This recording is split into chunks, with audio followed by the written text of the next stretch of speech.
the one part of the option that should not be on the table is to allow us to pass August the 2nd without raising the debt limit. Let me talk about the consequences. I've said I believe there are catastrophic consequences, and I believe that. We know that it is likely, almost certain, that the rating houses will downgrade America's currency from the most secure currency in the world.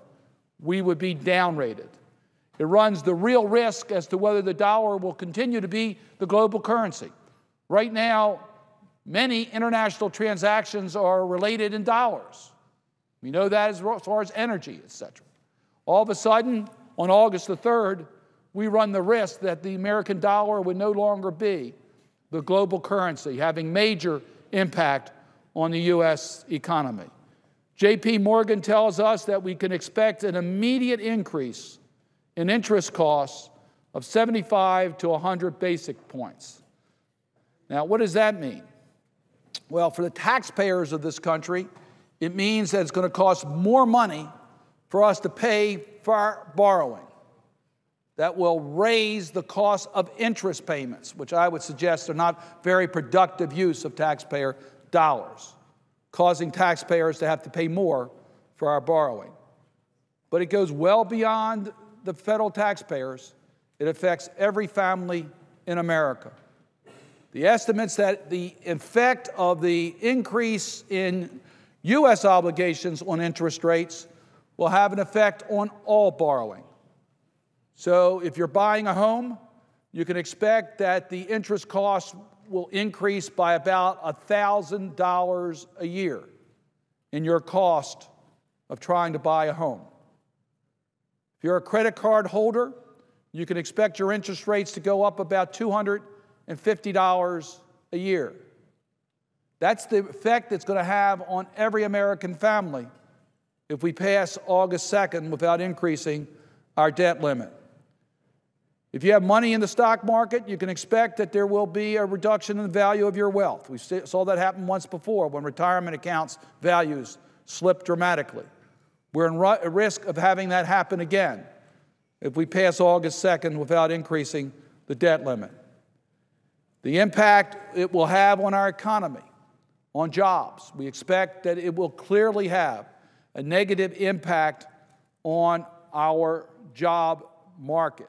We will lose jobs, and we very well may go back into a recession. That's why this is catastrophic if we don't deal with the debt limit in a mature way. Let me just give you the numbers, Mr. President. In the month of August, we expect that we're going to have about $172 billion of revenue coming into our Treasury. But we're going to have $360 billion of bills coming in, spending that we've already incurred that we have to pay for.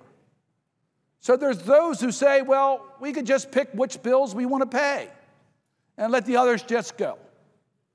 Well, they say we'll have some winners and losers.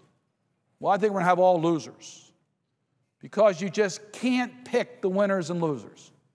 There's some who say, well, obviously we'll pay the interest on the national debt. Well, okay, we pay that. How about Social Security? And how long can we pay Social Security? And if we don't pay Social Security, what happens to those on fixed income? Or if we reduce the Social Security payments, how does someone who has planned their monthly benefits, their monthly budget, how do they manage with getting, say, 40% less in their Social Security check in August? How do they handle their obligations? And then what do we do about Medicare? Do we continue to pay Medicare at 100%? Well, soon we're going to run out of money. What do we do about our military, our soldiers, who we all say we want to support? Do we continue their salaries, or do we reduce their amounts by, say, 40%? And if we pay all those, then there's no money left over to pay veterans benefits. And what happens to our veterans who are depending on their checks in order to be able to meet their obligations? And then what do we tell our students who are preparing to go to school in the fall about their Pell Grants? That their Pell Grants aren't going to be available? And maybe they can't go to school in the fall? They have to make plans right now. And what do we do about small business owners who are depending upon their contracts with the federal government in order to make their payroll? Are their money going to be coming in on August 3rd? Well, Mr. President, we can't pay those bills. unless we raise the debt limit. It has nothing to do about increased obligations of this country. We're talking about spending that we've already incurred, that has already been obligated, and now the people who are entitled to the money are asking for their checks. What do we do on August the 3rd? Well, Mr. President, I don't believe we have a choice. I think we must increase the debt limit. I don't think that's an option. No responsible legislator would consider that to be an option.